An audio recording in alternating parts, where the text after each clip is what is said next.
Buong pamilya ay pinagtawanan siya dahil nagpakasal siya sa isang mahirap na lalaki, pero makalipas ang ilang taon, bumalik itong milyonaryo at pinatahimik ang lahat ng insulto sa kanya. Dumating ang araw ng kasal ni Angelica na napakatahimik para sa isang tahanang dapat sana'y puno ng kasiyahan. Sa kanyang kwarto, mag-isa siyang naghahanda sa harap ng simpleng salaming nakapatong sa lumang aparador, inaayos ang puting damit pangkasal na walang mamahaling borda, habang malalim na humihinga upang pakalmahin ang kaba.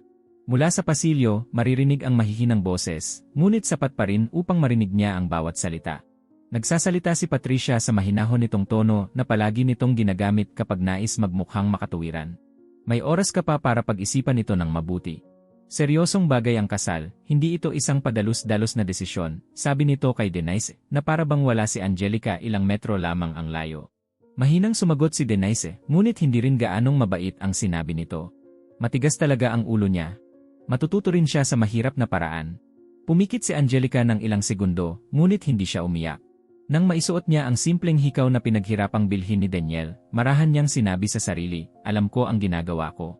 Sa maliit na inuupahang bulwagan, paikot-ikot si Patricia habang minamasdan ang simpleng dekorasyon na tila bawat detalye ay patunay ng kabiguan. Nang makita niyang handa na si Angelica, tiningnan niya ito ng mapanuri. Hindi na sana kailangan ng maraming salita, ngunit nagsalita pa rin siya. Anak, sigurado ka ba talaga? Hindi sapat ang pagmamahal para mabuhay. Hindi na babayaran ang mga bayarin gamit ang damdamin. Nanatiling matatag si Angelica at mahinahong sumagot, Mama, mas gusto kong bumuo ng buhay na may respeto kaysa mamuhay ng komportable pero wala naman ito. Bumuntong hininga si Patricia na parabang natalo siya sa isang desisyong para sa kanya ay malaking pagkakamali. Sa labas, napalingon ang lahat sa tunog ng lumang makina ng sasakyan. Maingat na ipinarada ni Daniel ang gamit niyang kotse habang nakasuot ng simpleng ngunit maayos na plansadong suit. Si Adrian, na nakikipag-usap malapit sa entrada, ay bahagyang yumuko upang tingnan ang sasakyan bago mapatawa ng mapanukso. Iyan ba ang opisyal na sasakyan ng magiging milyonaryo? Biro niya kay Denise, na palihim ng umiti habang abala sa cellphone nito. Nang pumasok si Daniel sa bulwagan, magalang niyang binati ang lahat, ngunit napansin niya ang mga matang sumusukat sa kanya mula ulo hanggang paa. Lumapit si Adrian, mariing kinamayan siya at nagsabing, sana may maayos kang plano dahil hindi murang buhayin ang hipag ko. Kalmadong sumagot si Daniel, hindi ko siya bubuhayin mag-isa. Magtatagumpay kami ng magkasama. Nagsimula ang seremonya na puno ng bulungan. May mga bisitang nakatingin sa simpleng damit ni Angelica at mayroon namang nakapansin sa simpleng relo ni Daniel. Nanatiling nakaupo si Patricia, tuwid ang postura, na tila nanonood ng isang pagkakamaling tuluyan ng nangyayari. Sa kalagitnaan ng seremonya, inilabas ni Denise ang cellphone nito at ipinakita sa mga kaibigan ang mga larawan mula sa kamakailang biyahe nito, habang malakas na nagsasabing mahalagang magkaroon ng katatagan sa buhay para ma-enjoy ito. Narinig iyon ni Angelica ngunit hindi niya inalis ang tingin kay Daniel. Nang isuot nila ang singsing sa isa't isa, mahigpit nitong hinawakan ang kamay niya at marahang nagsabi, sapat lamang para siya ang makarinig, maaaring wala pa ako ng lahat na yon, pero bubuin ko yon. Walang pag-aalinlangang sumagot si Angelica, hindi ko kailangan ang lahat. Ang kailangan ko ay ikaw, ng buo. Pagkatapos ng seremonya, habang nagpapatuloy ang simpleng salu-salo, ipinagpatuloy pa rin ni Adrian ang pangungutya. Lumapit siya sa bagong kasal na may hawak na baso at nagsalita ng sapat ang lakas para marinig ng iba.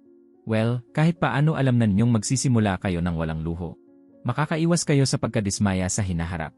Nanatiling kalmado si Angelica at sumagot, hindi luho ang sukatan ng isang kasal.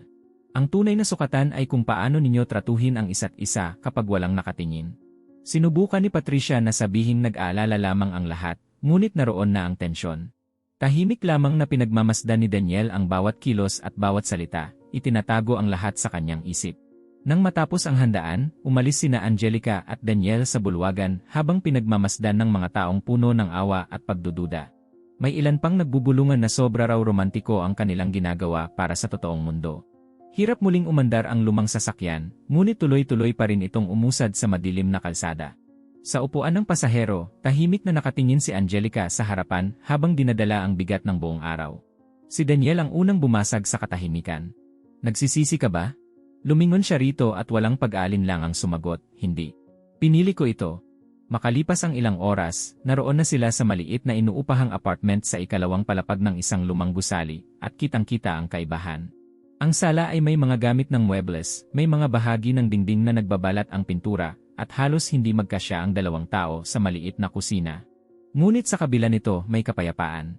Hinubad ni Angelica ang sapatos at naglakad sa makitid na sala na tila sapat na ang espasyong iyon para sa lahat. Umupo si Daniel sa simpleng mesa, binuksan ang isang folder na puno ng papeles at nagsabi, "Ayokong hanggang bayad-bayarin lang tayo. Gusto kong umangat sa kumpanya, maintindihan ang negosyo mula sa loob, at sumugal kapag may pagkakataon." Lumapit si Angelica, ipinatong ang mga kamay niya sa mga kamay nito at sinabi, "Kung ganoon, haharapin natin iyon ng magkasama." Sa labas ng apartment na iyon, kumbinsido ang pamilya na ang kasal ay isa lamang pansamantalang pagkakamali. Sinasabi ni Patricia kay Denise na pagkalipas ng ilang taon ay babalik si Angelica upang humingi ng tulong. Ipinagsasabi naman ni Adrian sa kahit sinong gustong makinig na walang iba si Daniel kundi isang mapangarapin lamang. Ngunit sa loob ng maliit at masikip na tahanang iyon, may bagay na hindi makita ng mga tao sa labas, respeto, pagtutulungan, at isang tahimik na planong umunlad.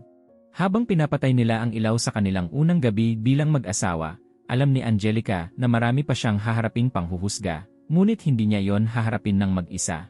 At si Daniel, habang nakatitig sa simpleng kisam ng apartment, ay paulit-ulit na sinasabi sa sarili na hindi niya nais na basta lamang mabuhay, nais niyang patunayang mali silang lahat. Pagkalipas ng ilang buwan mula noong unang gabing iyon sa simpleng apartment, nagkaroon na ng mahirap ngunit organisadong ritmo ang buhay nina Angelica at Daniel. Maliit pa rin ang espasyo, gamit na ang mga kasangkapan, at patuloy na naiipon ang mga bayarin sa ibabaw ng mesa sa kusina habang naghihintay ng susunod na sahod. Maagang umaalis si Angelica papunta sa klinikang pinagtatrabahuhan niya bilang receptionist. Buong araw siyang tumatanggap ng mga pasyente, nag-aayos ng mga schedule, at humaharap sa mga kahilingang hindi laging magalang. Umuwi siyang pagod, ngunit determinado pa ring mapanatiling kontrolado ang gastusin. Samantala, humaharap naman si Daniel sa mahahabang oras ng trabaho sa kumpanya ng transportasyon. Nagsimula siya sa operasyon, sinusuri ang mga kargamento, inaayos ang mga pagkaantala, at pumapalit sa mga kasamahan kapag kinakailangan. Sa gabi, nag-aaral siya tungkol sa logistics at management, habang nakakalat ang mga babasahin sa mismong mesang pinagsasaluhan nila tuwing hapunan. Sa isa sa mga araw na iyon, tinawag siya ng isang supervisor sa harap ng ibang empleyado at sinabi ng may pamamaliit, "Talaga bang iniisip mong mas marami kang alam kaysa sa mga taong taon nang nandito?" Hindi agad sumagot si Daniel. Sa halip, pinag-aralan niya ang problema sa pagkaantala ng mga delivery na matagal nang nagdudulot ng pagkalugi at nagmungkahi ng praktikal na solusyon sa pamamagitan ng pag-aayos muli ng mga ruta at pagbabawas ng gastos. Nang lumabas ang resulta makalipas ang isang linggo, ang parehong supervisor ay nagsabi lamang ng hindi man lang tumitingin sa kanya, "Sige, gawin mo sa paraan mo." Pag-uwi ni Daniel, ikinuwento niya ang nangyari kay Angelica. Tahimik siyang nakinig at sinabi, "Maaaring hindi nila nakikita ngayon, pero may mas malaki kang binubuo kaysa sa isang posisyon." Sagot naman ni Daniel ng may paninindigan, "Hindi ko kailangan ng palakpakan, gusto ko ng pagkakataon." Gayunpaman, hindi naghihintay ang mga gastusin sa tagumpay sa trabaho. Isang tahimik na hapon, kumuha si Angelica ng isang kahong nakatago sa aparador at inilabas ang kwintas na natanggap niya maraming taon na ang nakalipas. Nang hindi sinasabi kay Daniel, pumunta siya sa isang alahasang tindahan at ibinenta iyon upang madagdagan ang budget nila para sa buwan na iyon. Pagbalik niya sa bahay, itinago niya ang resibo sa drawer at nagpatuloy na parang walang nangyari. Hindi iyon dramatikong sakripisyo, kundi isang kinakailangang hakbang lamang. Pagkaraan ng ilang araw, habang nanananghalian sa bahay ni Patricia, muling bumalik ang pamilyar na tensyon. Habang naghihiwa ng karne si Adrian, malakas niyang sinabi, "Nandoon pa rin ba si Daniel sa trabahong iyon? Hindi pa ba niya naiisip maghanap ng totoong trabaho?" Sinamantala naman ni Denise ang pagkakataon upang ipagmalaki na nakapagpalit siya ng sasakyan, kahit hulugan pa ito, at nagsimulang magpakita ng mga larawan mula sa biyaheng babayaran niya sa loob ng 12 buwan. Si Patricia, na may pigil na ekspresyon, ay nagtanong kay Angelica, "Nandoon pa rin ba kayo sa pansamantalang apartment na yon?" Kalmadong sumagot si Angelica, "Hindi iyon pansamantala. Iyon ang meron kami ngayon." Nanatiling tahimik si Daniel, ngunit pag-alis nila roon ay sinabi niya kay Angelica, "Darating ang araw na maiintindihan nila na ang tunay na katatagan ay hindi nasusukat sa panlabas na anyo." Kinabukasan matapos ang tanghalian na iyon, ipinatawag si Daniel ng may-ari ng kumpanya, na mukhang pagod at nag-aalala sa kinabukasan ng negosyo. Isang hindi inaasahang alok ang ibinigay sa kanya, maging maliit na kasosyo sa kumpanya at akuin ang bahagi ng mga responsibilidad at panganib sa pananalapi. Pagdating niya sa bahay, umupo siya kasama si Angelica at ipinaliwanag ang sitwasyon. Kapag pumalpak ito, magiging atin din ang utang, diretsahan niyang sinabi. Tahimik si Angelica sa loob ng ilang segundo bago sumagot, kung naniniwala kang may mababago ka, haharapin natin ito ng magkasama. At nagpa siya silang sumugal. Bago tayo magpatuloy, may espesyal kaming hiling. Nais naming manatiling libre ang mga kwentong ito, kaya hinihiling namin na mag-iwan ka ng like at mag-subscribe. Isulat din sa mga komento kung saang lungsod ka nanonood ng kwentong ito. Maraming salamat at ipagpatuloy natin. Makalipas ang isang linggo, kitang-kita na ang tensyon. Dumami ang mga bayarin, lumiit ang budget dahil sa kapital na inilabas nila at mas humaba ang mga gabi. Tumatanggap si Angelica ng dagdag na gawain sa klinika, habang si Daniel naman ay umuwi ng pagod at patuloy pang nagsusuri ng mga ulat hanggang hating gabi. Sa isa sa mga gabing iyon, sinabi niya, ayokong ikaw ang mabigatan ng sobra. Matatag na sumagot si Angelica, hindi lang ito pasanin mo. Pagsubok natin ito. May pag-aalala man, wala namang hidwaan sa pagitan nila. Ang mga sumunod na buwan ay puno ng totoong paghihirap. May mga panahong halos hindi sumapat ang pambayad at mabigat ang kawalan ng katiyakan sa loob ng apartment. Sa kabila nito, nagsimulang ayusin ni Daniel ang mga problemadong kontrata, makipagkasundo muli sa mga deadline, at makuha ang tiwala ng mga kliyenteng dati hindi nasisiyahan. Ang kanyang praktikal at tapat na pag-ugali ay unti-unting nagbigay ng magandang reputasyon sa merkado. Dahan-dahang nagsimulang makita ang resulta. Tahimik mang nangyayari, lumalago ang kumpanya. 3 taon ang lumipas sa sunod-sunod na matinding trabaho. Pinalawak ni Daniel ang operasyon, humawak ng mahahalagang kliyente, at pinagtibay ang kanyang posisyon bilang mahalagang bahagi ng negosyo. Tumaas ang kanyang kita, ngunit nanatiling simple ang kanilang pamumuhay. Pareho pa rin ang apartment, bagaman may ilang maliliit na pagbabago rito. Tahimik na pinagmamasdan ni Angelica ang kanilang pag-unlad ng may pagmamalaki. Sa kabila ng pag-asenso, hindi nagbago ang asal ng pamilya. Sa mga pagtitipon, ipinapahiwatig pa rin ni Adrian na ang tunay na tagumpay ay nakikita sa bagong sasakyan at mamahaling handaan. Patuloy namang ipinagmamalaki ni Denise ang kanyang mga biyaheng hulugan. Si Patricia naman ay nagsasalita tungkol sa katatagan na parang walang nagbago. Pagkatapos, isang hapon, inanunsyo ni Patricia na magdaraos siya ng malaking pagdiriwang para sa kanyang ika-60 kaarawan. Masiglang inako ni Denise ang paghahanda. Labis ang pananabik habang pinag-usapan ang mamahaling dekorasyon at mahabang listahan ng mga bisita. May halong panunuya namang sinabi ni Adrian, magiging interesante kung paano haharap si Angelica sa pagkakataong ito. Malinaw ang inaasahan ng pamilya. Naniniwala silang nanatili pa rin ang mag-asawa sa dati nilang kalagayan nang hindi nila namamalayan na marami nang nagbago ng tahimik. Mainit-init pa ang balita tungkol sa handaan nang mailagay ang eleganteng imbitasyon sa ibabaw ng mesa ng maliit nilang apartment. Kinabukasan matapos itong dumating, halos buong umaga itong tinitigan ni Angelica na parabang isa itong tahimik na pagsubok. Habang nagtitiklop ng bagong labang damit, sinabi niya kay Daniel, hindi ko alam kung may saysay pa bang pumunta. Paulit-ulit lang naman, mga tingin, mga komento, mga paghahambing.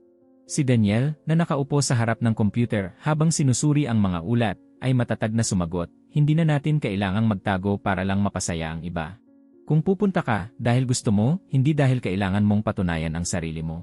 Tahimik si Angelica ng ilang segundo bago nagsalita, ayokong pumunta para maliitin. Isinara ni Daniel ang notebook at sinabi, kung ganoon, pumunta ka bilang tunay mong sarili. Noong hapong iyon, pumunta si Angelica sa isang tindahan at nagsukat ng isang elegante at simpleng bestido, walang labis na detalye. Maingat niyang tiningnan ang sarili sa salamin, hindi para magpasikat, kundi para makaramdam ng kumpiyansa. Pagbalik niya sa bahay, ipinakita niya ang napili kay Daniel. Sandali itong pinagmasdan ni Daniel bago nagsalita, hindi mo kailangan ng kahit ano para mapansin ka, pero perpekto iyan sayo. Ngumiti si Angelica at sumagot, hindi ako pupunta sa handa na parang humihingi ng lugar. Sa araw ding iyon, makalipas ang ilang oras, nakatanggap si Daniel ng tawag na tuluyang magbabago sa direksyon ng kanyang kumpanya. Ang kontratang ilang buwan ng pinag-usapan ay tuluyan ng nakumpirma, na magbibigay ng malaking pagpapalawak at malaking pag-angat sa pananalapi na magpapatibay sa kanyang posisyon bilang lumalagong negosyante. Pagkababa niya ng telepono, huminga siya ng malalim at ilang segundong nakatitig lamang sa dingding bago ibinahagi ang balita kay Angelica. Tuloy na, maikli niyang sabi. Sa tingin pa lang nito, agad nang naintindihan ni Angelica na napakalaki ng ibig sabihin noon.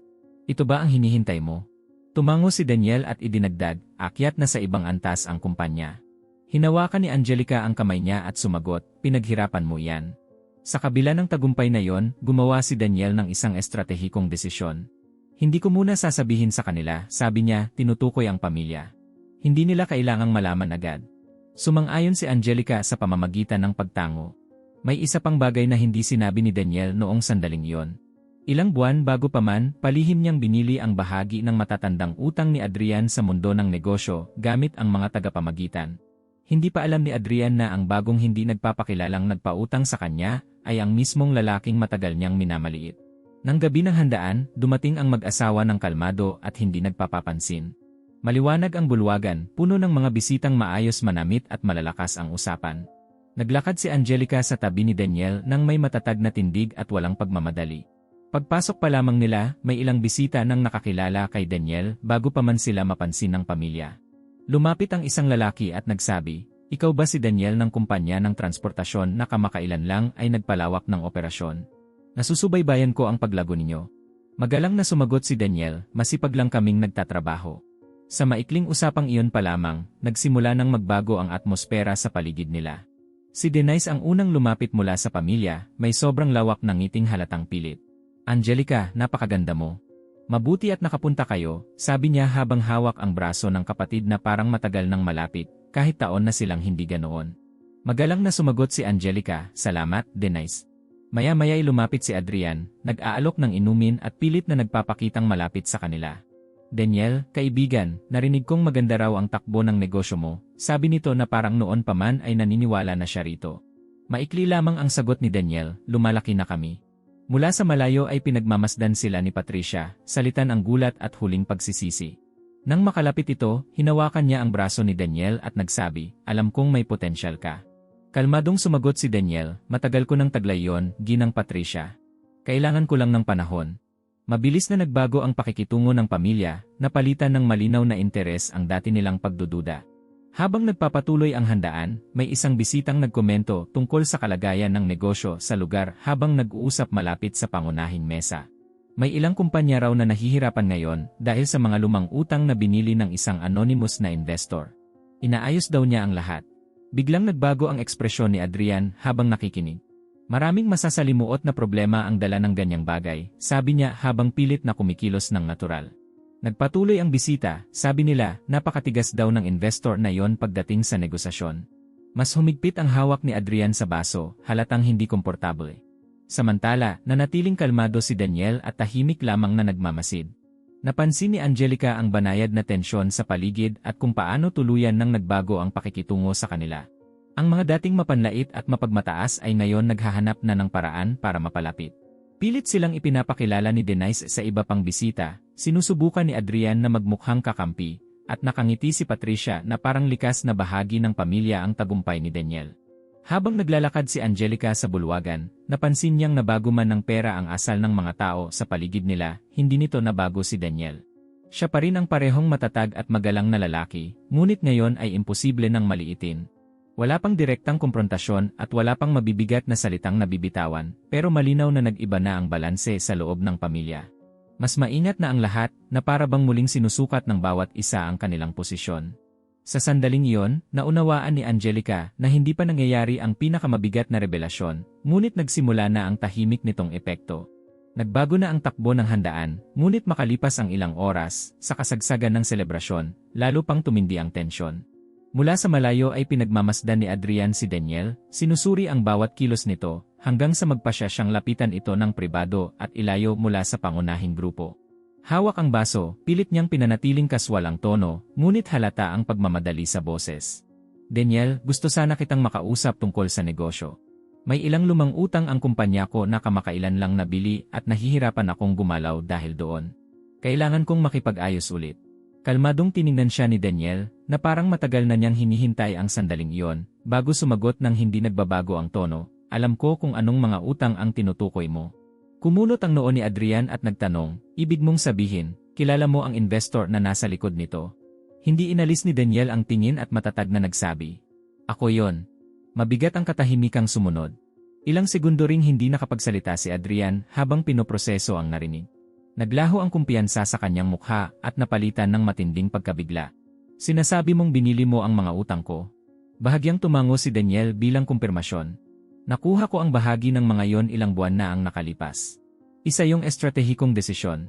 Napaatras si Adrian habang nararamdaman ang bigat ng sarili niyang nakaraan. Ang lalaking matagal niyang minamaliit ay nasa posisyon na ngayon ng kapangyarihan laban sa kanyang kumpanya. Paghihiganti ba ito? Tanong ni Adrian habang pilit na binabawi ang kontrol sa sitwasyon. Kalmadong sumagot si Daniel, kung paghihiganti ito, matagal na akong gumawa ng ibang hakbang. Hindi nakaligtas sa pansin ng iba ang usapan. Nang mapansin ni Angelica ang pagbabago sa mukha ng kanyang bayaw, lumapit siya kasama sina Patricia at Denise. Natural na nabuo ang isang maliit na bilog sa pagitan nila at agad naramdaman ang tensyon.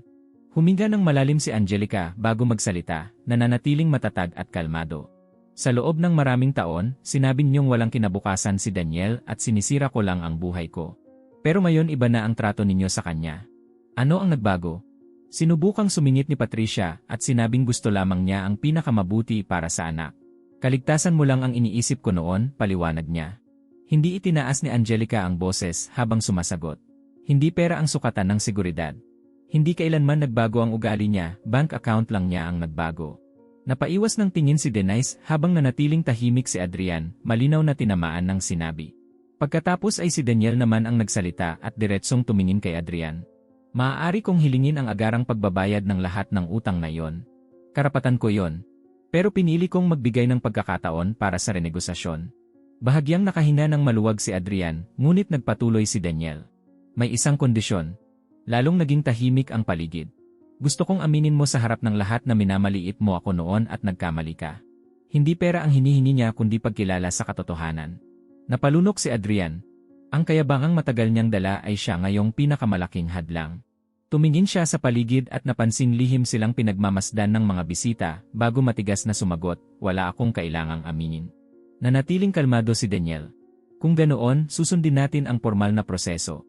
Lalong bumigat ang sitwasyon.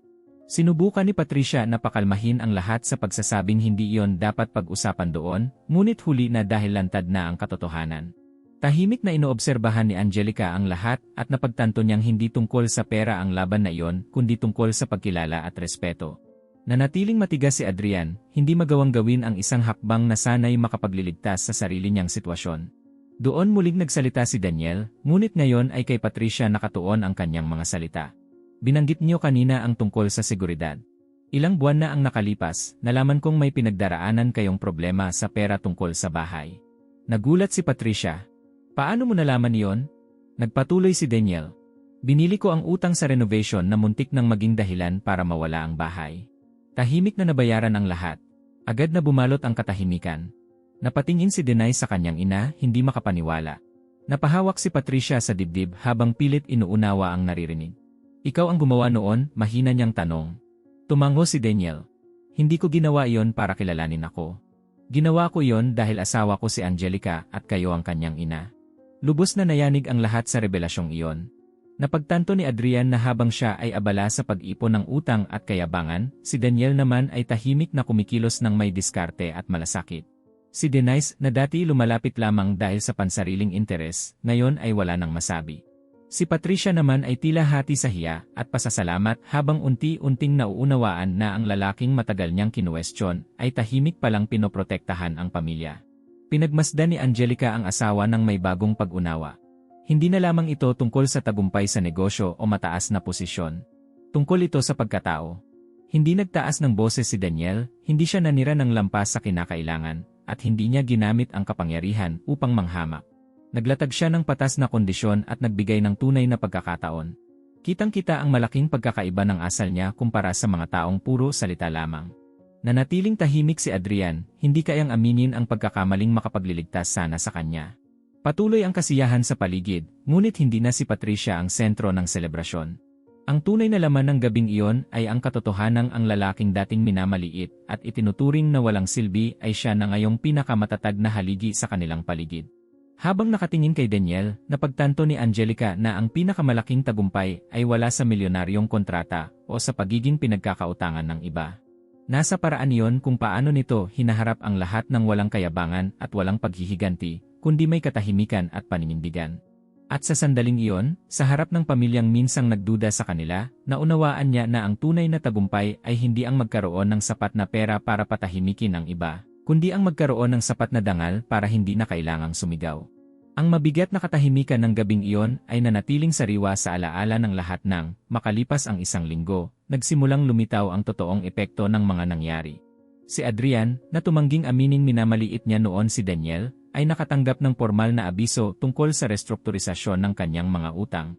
Dahil hindi niya tinanggap ang alok na renegosasyon sa tamang oras, nawala sa kanya ang bahagi ng kontrol sa sariling kumpanya at napunta ito sa mga investor na wala ng tiwala sa kanyang pamamalakad. Sa isang tensyonadong pag-uusap sa loob ng kanyang opisina, sinabi niya kay Denise, akala ko nagbabluff lang siya. Hindi ko inisip na may tunay siyang kapangyarihan sa bagay na ito. Si Denise, na hindi na kasing kumpiyansa tulad noon, ay sumagot, palagi mo kasi siyang itinuring na maliit na tao. Ngayon binabayaran mo yon. Sa unang pagkakataon, wala nang panunuya sa kanyang tono, kundi purong katotohanan lamang. Nagsimula ring maramdaman ni Denise ang bigat ng realidad. Mabigat ang buwanang hulog ng kotse, hindi pa tapos bayaran ang biyaheng hinulugan nila, at ang problema sa kumpanya ni Adrian ay direktang nakaapekto sa seguridad na matagal niyang pinaniwala ang matatag. Isang gabi sa bahay, mahina niyang sinabi, baka masyado tayong nabuhay sa imahe kaysa sa totoong pundasyon. Hindi agad sumagot si Adrian.